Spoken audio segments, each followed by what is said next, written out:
Okay, paper for the win. Be prepared, Boy Scout motto up in this biatch.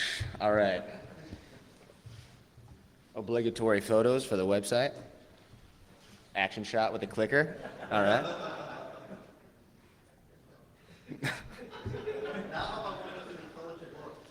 All right. Great. All right. That was actually just a plan because I didn't have enough to cover the whole hour, so I had to kill some time in the beginning. So thank you guys for coming to DerbyCon, aka Early Con, aka Hangover Con right now. And I appreciate that you've all spread out to make the room look fuller. That helps my self-esteem a little bit. Firsthand, thanks to everybody who helped DerbyCon happen. I really appreciate you guys having me out here. I think it's awesome to have an audience of people that really have no choice but to listen to me for an hour. My name is Jordan Harbinger, and I'm all up in your business, literally in this case. Top secret cleared staff, government employees, and contractors have certain protocols for disseminating information, rules to follow regarding internet use and social media. And plenty of you guys in here probably have direct experience with that. But what happens when an employee is looking to jump ship or leave the company and then they just don't care about those policies anymore? What happens when they don't know that they're doing any harm? And so I put this question to the test, and I mined a bunch of confidential information from dozens of contractors and personnel from law enforcement and military and high-profile defense contractors by using LinkedIn and other social media, all from home and nearly all of it using my iPhone. So if someone told you that you won a contest and all they needed to redeem your prize was some personal information such as your mother's maiden name and your social security number, how many of you guys would fall for that scam? All right, so a few of you are a little bit less sharp than you appear. I would hope nobody would fall for that. It's one of the oldest scams in the book. Now, have a look with me over the next few minutes as I use basically that same scam with a slight variation on thousands of military and government contractors with top secret level security clearances. And today I'm going to show you how I did this step by step and also share some thoughts on what might be done to stop it or at least try to prevent it in the future. So one day I sat down in my living room and I got bored, and when that happens, stuff goes down. I'll just leave it at that. But within 1 hour, I had a list of 7,700 government and military contractors, politicians, personnel, and all of them with a top secret level security clearance. And I did it all with my iPhone. So let's do this. There we go. Hollywood Boulevard. This is right outside where I live, and this happens more often than you would think. Spider-Man in cuffs. You haven't lived until you've seen a Teletubby getting shoved into the backseat of a squad car after an altercation with Darth Vader. All right, so before the guys with badges get upset, I'm just going to let you know right off the bat that I have not elicited any classified information, confidential and classified, totally different story, and I haven't impersonated any federal employees or elicited anything that is worthy of protection of the law as far as you guys know. So a little bit of background on me. I'm a social engineer by trade and by nature. And I was wiretapping when I was 13 years old, which is like, Mom, what were you doing? Where were you?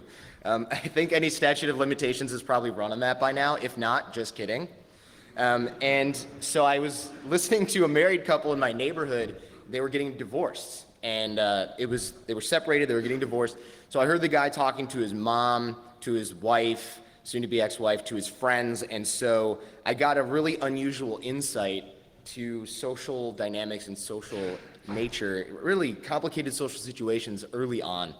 And when I was in elementary school, I tried to develop a system for becoming cool and popular, and funny how that worked out, right? And so that's actually something that I'm still working on. My company is called The Art of Charm. These days, I run a company called The Art of Charm based in LA, and the principal function of said company is to teach men to be more charismatic, outgoing, and meet and connect with women very strongly. And so, yeah, yay, right? Write that URL down right there. I'll give you a second. All the iPhones come out. Clink. All right. And so what would happen if I mixed the dating science with the intelligence gathering stuff. What happens when you mix the art of charm with social engineering? So I had a hunch this would go pretty well, given that the human element of security is always the weakest. And I had no idea just how much would come so quickly. And by the way, I like interactive stuff. I'm a teacher usually, so if you guys have questions or something is totally confusing, raise a hand and I will more than happily engage questions from the audience. I'll have plenty of time for that as well.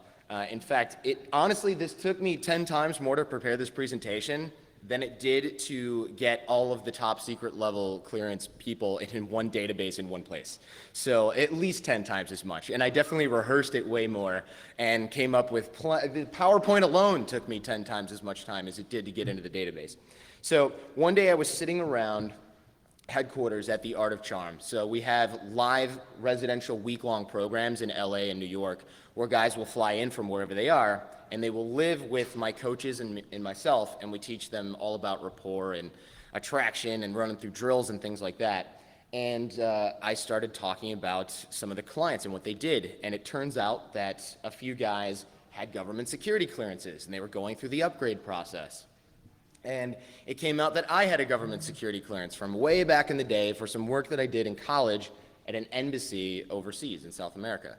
And some of the guys in the room perked up about their project and their clearances and their top secret level stuff. And as it turns out, when you start discussing projects and you use a little bit of elicitation, you can create that feeling of trust and that rapport.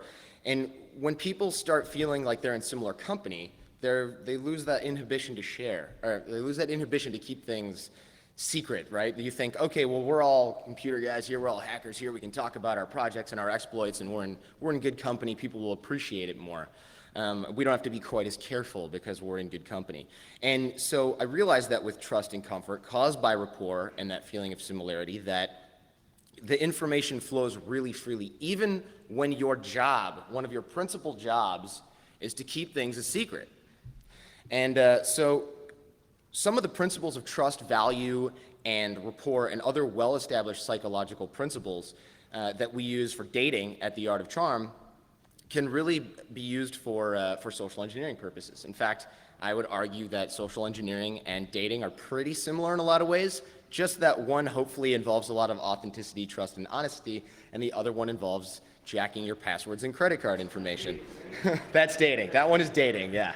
That is, nailed it. You're doing it right. You're doing it right.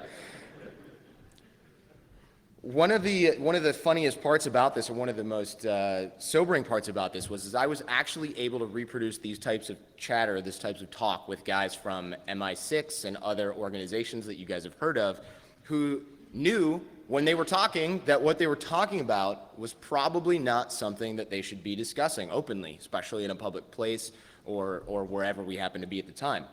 But you just can't help yourself. When you're on a roll, you're on a roll. And if you mix alcohol in there, now you've got a recipe for disaster, or in my case, for a PowerPoint presentation at DerbyCon. So the question, for a keynote, yes, right. The question is, now, was this just some face-to-face magic that social engineers or myself can work in person that was getting this type of result, or is this something that I can replicate over the internet with people that I don't even know, on a larger scale especially? So I decided to run a little experiment. Step one, locate a target-rich environment. Where do you go when you're trying to meet people? Guys, if you're trying to meet girls, there's one place that comes to mind pretty much instantaneously where you should go, and yoga class, right? Or the bar, whatever. And everyone's like, yoga class, okay. And when you're looking for a bunch of people with top secret level security clearances, it's a different story. I kind of figured that walking into the Pentagon with a Hawaiian shirt and announcing my request was not a good way to go.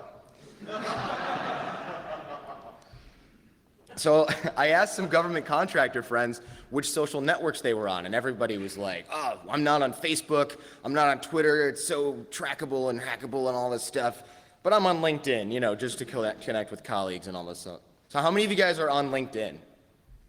Right, like everybody practically, except for the guys in the back who are like, social media is for kids. All right, which is maybe true. And honestly, while people were trying to hide themselves on Facebook and Twitter, they were all over LinkedIn with their updated resume and their headshot where they're like, got the fist underneath with lasers in the background. And like a yearbook photo. And I called LinkedIn. I called a connection at LinkedIn and I said, all right, how do I search for people? I don't really use this. I'm on Facebook because, I don't need a real job anytime soon. So I don't really know how to use LinkedIn. And they said, well, actually, if you're looking to hire someone or if you were looking for a specific qualifier, you can just give us a couple $1,000 and you can search for any field that you want and search for all of their resumes, even if they're on private. And you can contact them directly through this thing we have called InMail. So this is a legal way for me to go, I want to search for everyone with a top secret level security clearance, and I want them to be a ballistics engineer for maybe one of these 10 companies. And they go, okay, and as soon as the check clears, I can search from my house. I don't have to verify anything as long as they verify that their bank account swelled up a little bit. And I have access to all of that data. Now, of course, they say, well, you don't have access to my personal name and email, but I can still reach out and touch you, and that's the key. Yes? Yeah, they don't care about any of that. Basically, like, I could walk into the office with a stack of cash and be like, I need to use that search function we talked about. They did not care. I asked if there was some sort of verification process, and they were like, you mean for the credit card? And I was like, got it. Got it.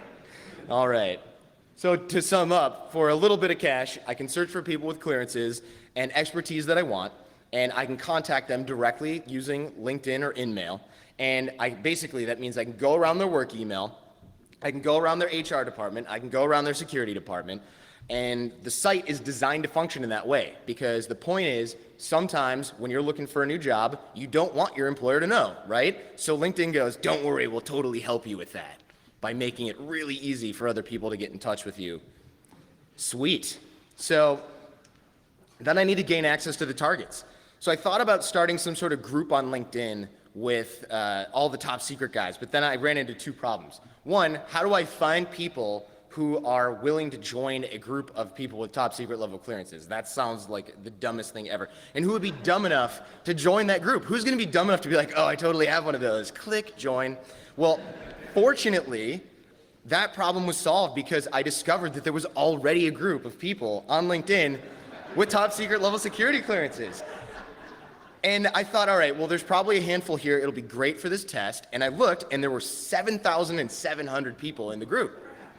And I checked earlier, and there were even more. So every day, people are like, oh, I have that. I want to be in this group.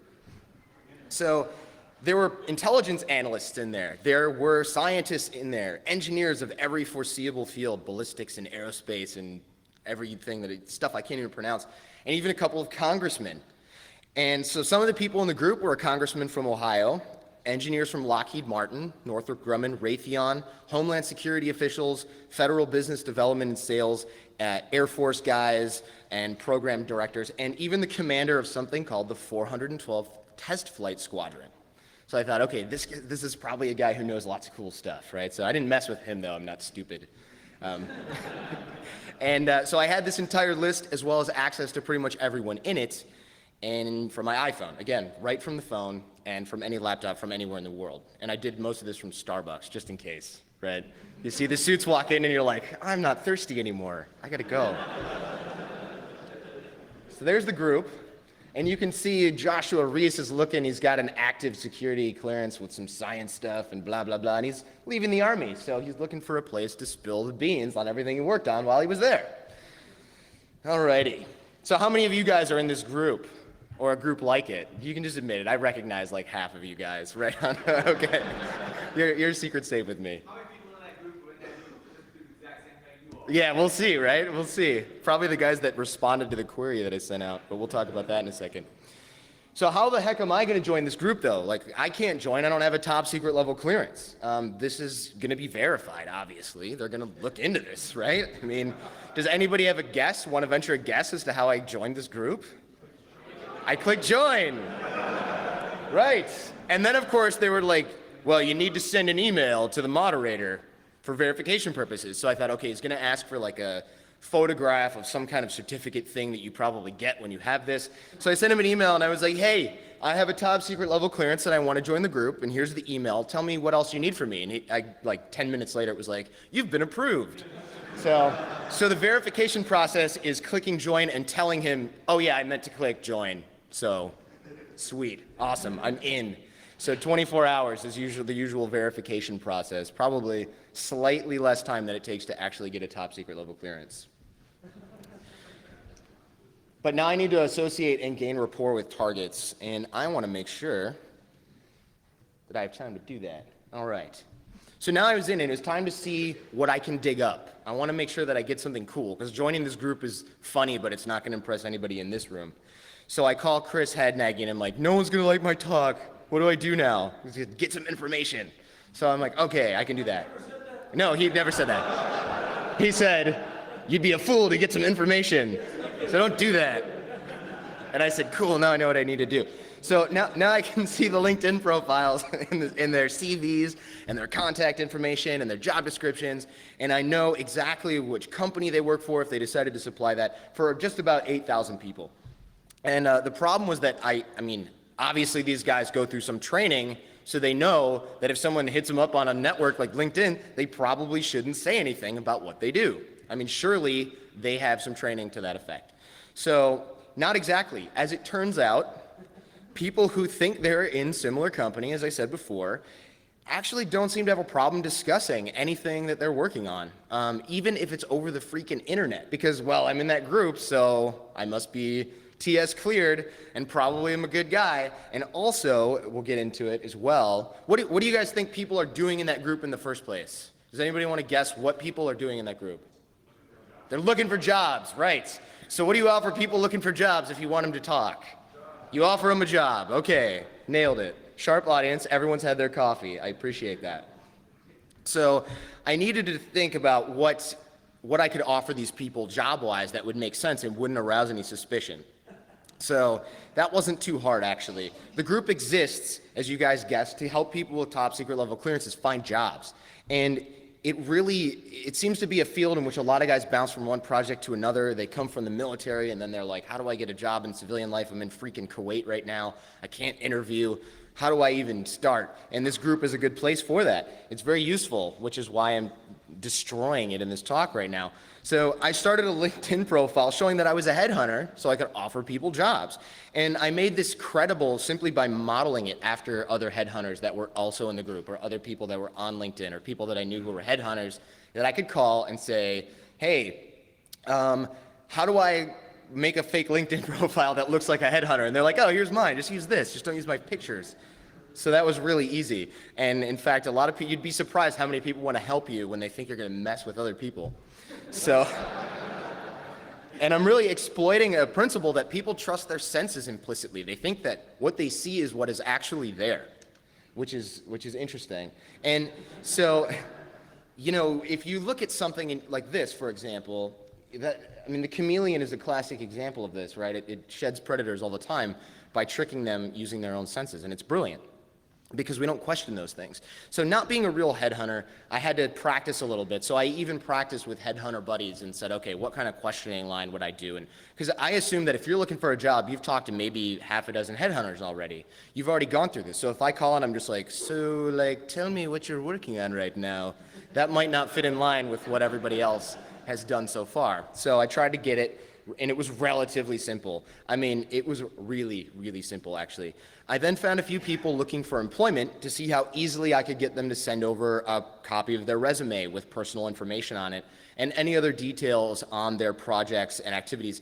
I was especially looking to grab any information that I shouldn't have ready access to, but that wasn't classified, of course, and especially their specialties or former jobs or any project they might have worked on in the past. So I indicated a preference for military in a very non-shady way by including the line that says, we prefer supporting veterans wherever possible. So that basically gets them all out of the woodwork. And it's great because I like supporting veterans, but also somebody's got to know that, again, if you're looking to exploit that niche, the best thing you can do is flatter somebody or offer them something of value. And so I got more responses from active duty military than I thought I would. And eventually I'd hit a digital wall. in which the target had probably had enough contact from somebody that they didn't know very well, and I asked just a few too many questions. And so that's when we get here. So I calibrated my approach a little bit, a preview for you, and I requested certain information, and then I used a service called Jigsaw or something similar to grab their office number. And so even if all I had was their name, I could call the company switchboard and get connected, which is really, really easy and very convenient if someone's legitimately trying to reach you. So once connected, I would just feign a bad connection and then have them call me back on their office phone to my burner. And burner being a phone that I'm not going to use or that I don't use to call my parents and friends. And so I'd have their number on my caller ID. Sometimes this worked, sometimes it didn't. And I did this because in the future I wanted to have the option of calling those people back, spoofing their actual internal office phone numbers. So in other words, I could call them from a colleague or an office across the country or from IT support or anything like that, right from their own work phones, which actually worked a treat. Even on digital systems, people just think, oh, there's something weird going on because the whole number's showing up, not just the extension. They don't go, somebody must be spoofing my number because a week ago I got a call from a headhunter. And I wasn't even looking for a job. So once I had a few telephone conversations with the target, or even beforehand, I would ask them for their private email address because I don't want to send them information about the job to their work email. And you guys probably all know it can be done with a private email address using programs like Maltego and looking on Facebook. Just a simple Facebook search can bring up a lot. And so I plugged it into Maltego. Does everybody know what Maltego is? Does anybody not have a clue what I'm talking about right now? I'll just give a brief overview. Maltego is a program that can take little bits of information, such as an email address, and search the 5 corners of the interwebs and find everything that has that. So if you're fishing and you use that email address on some forum where you talk about fishing and you post pictures of how many fish you catch and about your boat and the suspension on your car, I can find all of that. And if someone's dumb enough to post an email you sent them about something unrelated and post it in a forum or anywhere, Maltego will find it and I can take a look, and now I know what kind of break issues you're having on your Z3 Miata or whatever, I don't care. But I can find out lots of stuff that you weren't going to tell me, and I can use that to create rapport. I can also use it to find your blog. I can use it to find your Facebook profile, and that's where I really struck gold. So it's kind of the digital equivalent of affixing a GPS to your car and then downloading all that data later on, only I get it in like 10 minutes.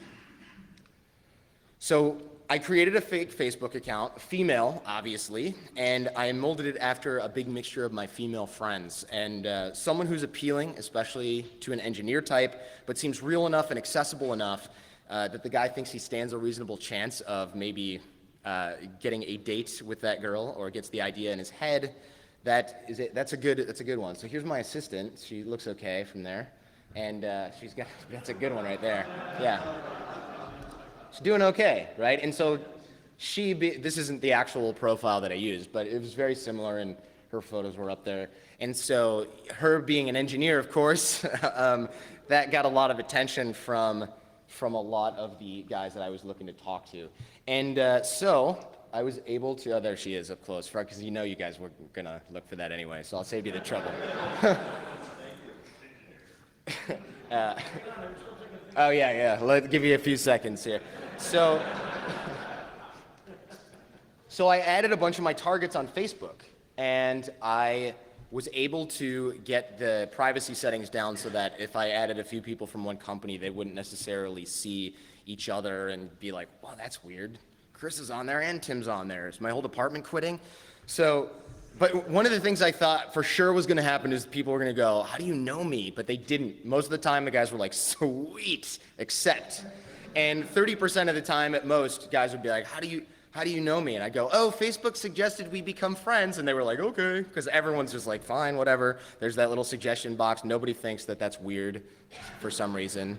When it's a guy, they're like, delete. But when it's a girl that looks like that, they're like, okay, yeah, thanks, Facebook. Good looking out. So, besides, our minds always want to believe what we want.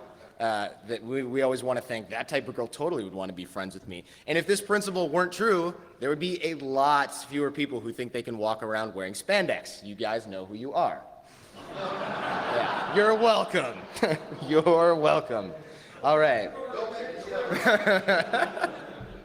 So the female Facebook friend, of course, is also an engineer, and she's got a clickable resume on her Facebook profile, and it's to another website. So when you want to look at her resume, you can click on that, and of course, when it goes to that website, I get the IP address, which leads to the location, and I can get the browser and the OS and the language and stuff, and by that, I can sort of figure out which person that might have been, which office that person might have been from, especially if I know that somebody with a really Chinese-sounding name who works in California and has their browser in Mandarin is looking at this time after I just friended him like 5 hours ago.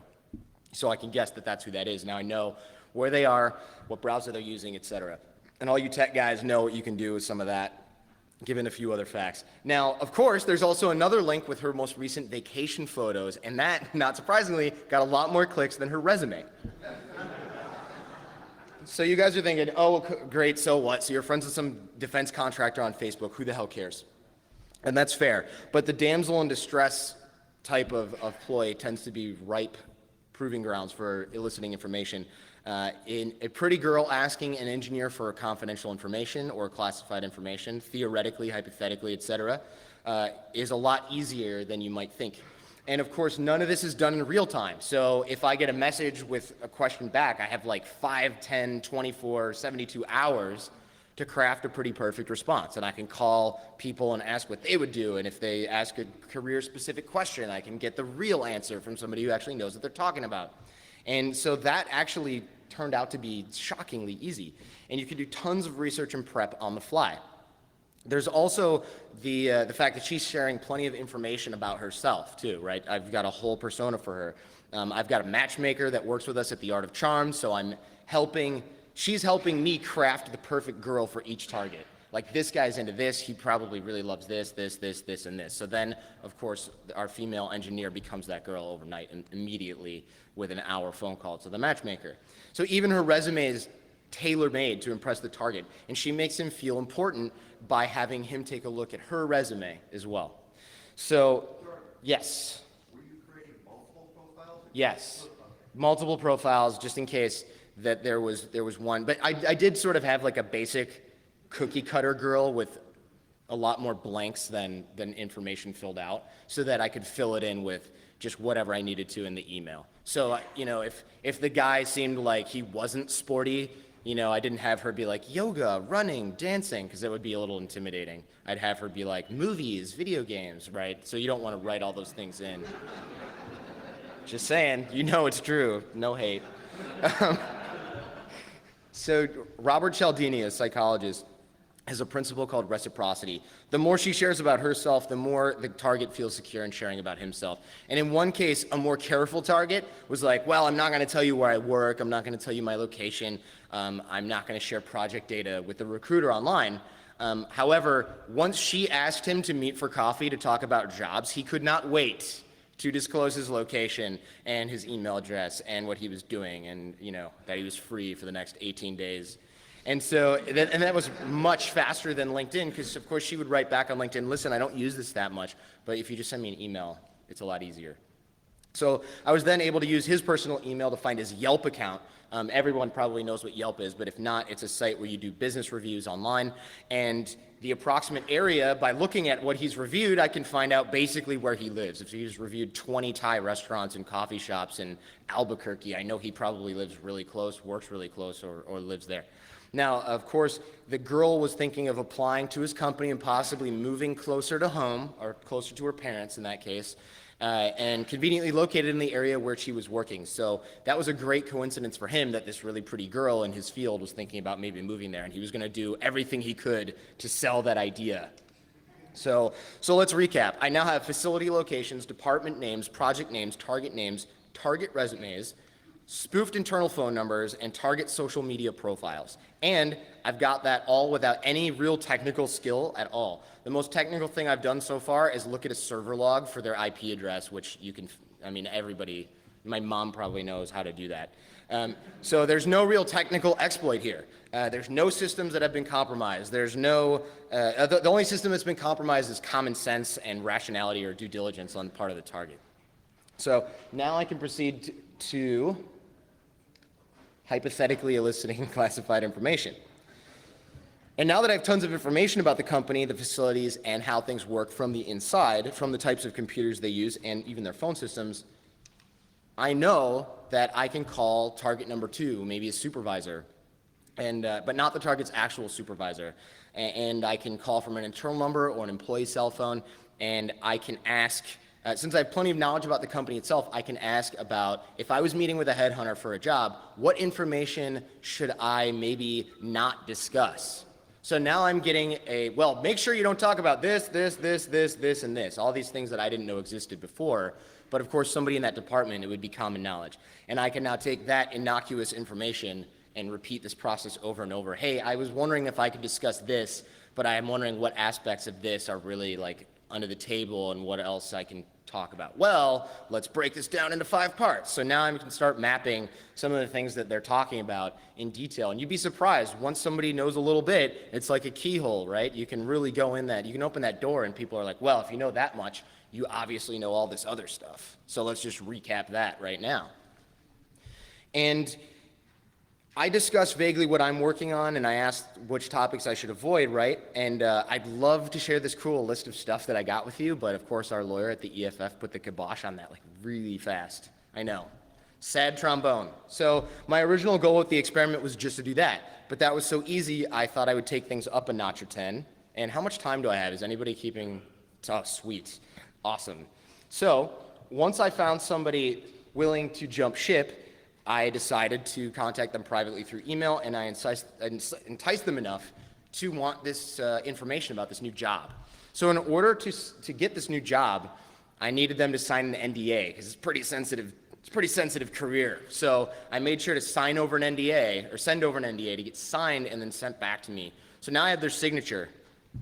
And despite having not yet applied for the job, I needed to do more to protect myself, right? So I made sure that that NDA was as comprehensive as possible, and had address information and name and everything that I could just verify that I knew. And I had it all in one place, and then of course I had their signature right below that. And that was so that I could kick off a preliminary background check on the target, which is great because people with security clearances are really used to people looking into their business, and they're willing to give out all kinds of information that they shouldn't so that people can do that if they think you're legit. So now, I've got social security number, mother's maiden name, address, last few addresses, employment history, signature, resume, employment, everything. Everything that you could, there's not a whole lot that I can't do with that information, right? There's not a whole lot that I can't do with that. And I could maybe reset their password for online banking. I could reset their PayPal password, which shows which banks they use.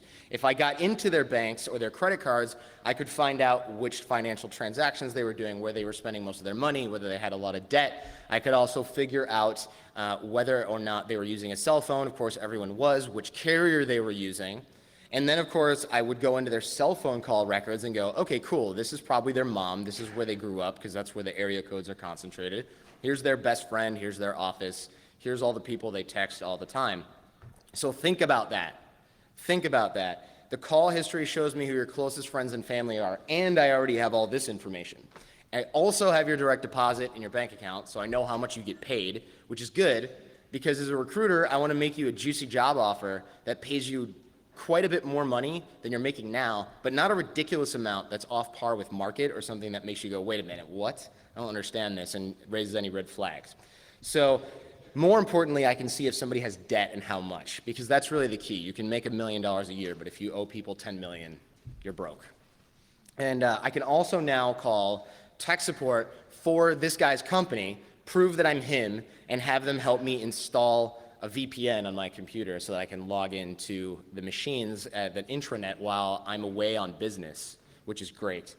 Because I already know when he's working remotely or out of town anyway, because I have his Facebook and everything else, so I'm monitoring all that.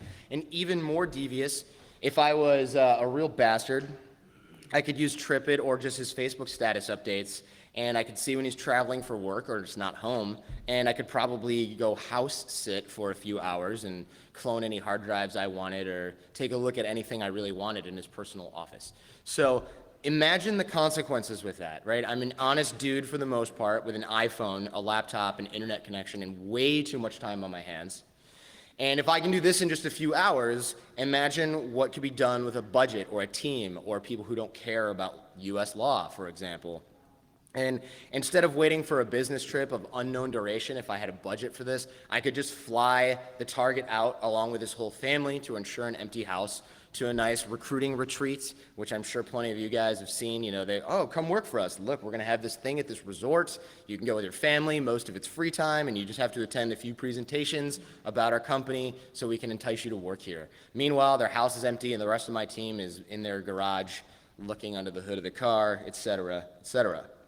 So solutions-wise, there's some call records, just in case you don't know what your call records look like. It looks pretty much like that, and I can see your text too, but I can't see the actual messages, of course, without a court order. Not that I would need to if I know who you're talking to anyway. This is actually corporate bank statements, which are surprisingly disorganized. This check I freaking found online. Somebody scanned this and put it online. Unreal.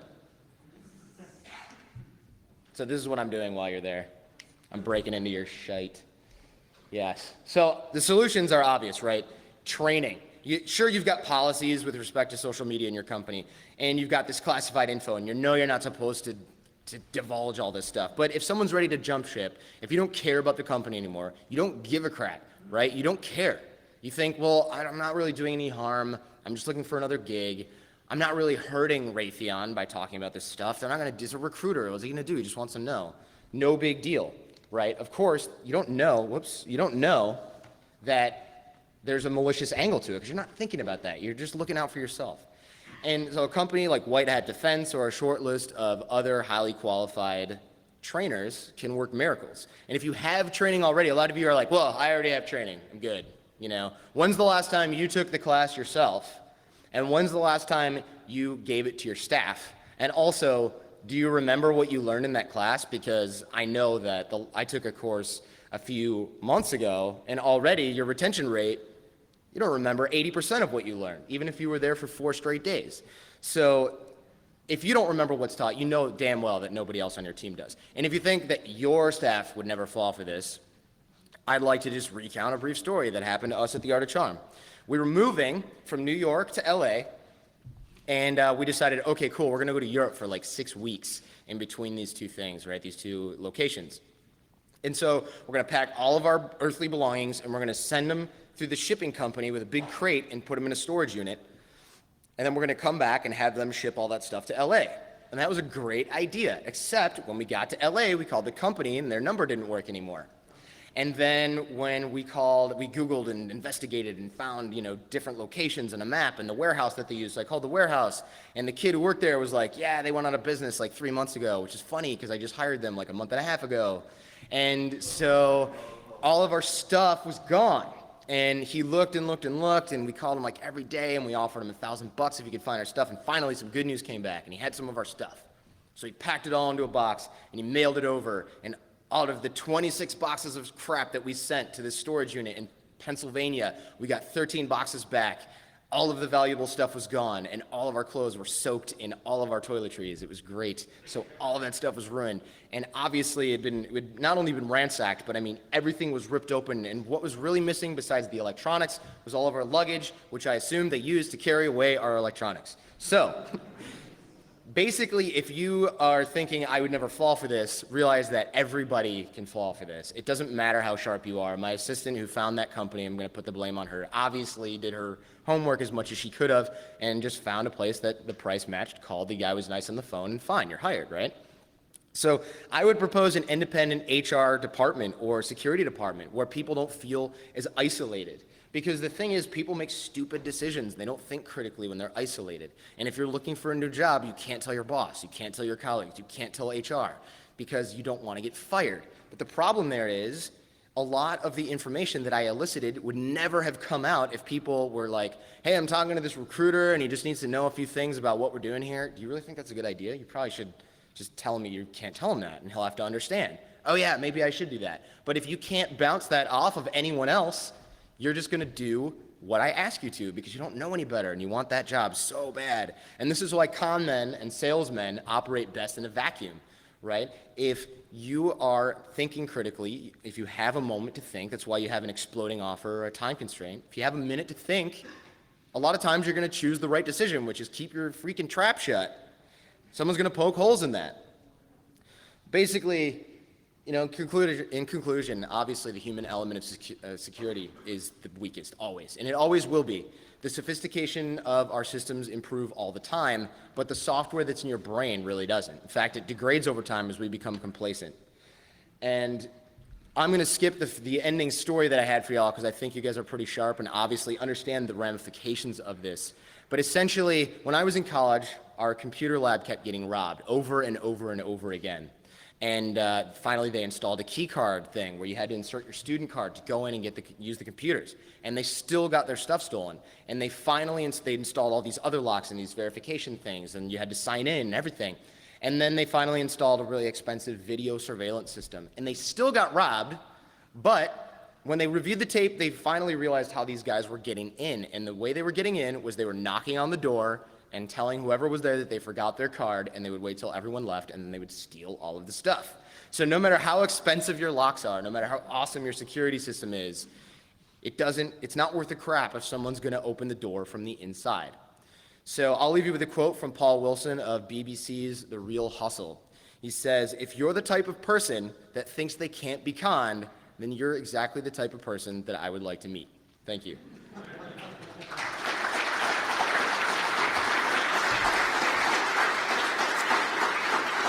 Special thanks to all you guys and Dave Kennedy, Chris, and Ping from socialengineer.org and Marsha Hoffman from the EFF for keeping me out of federal prison for doing this.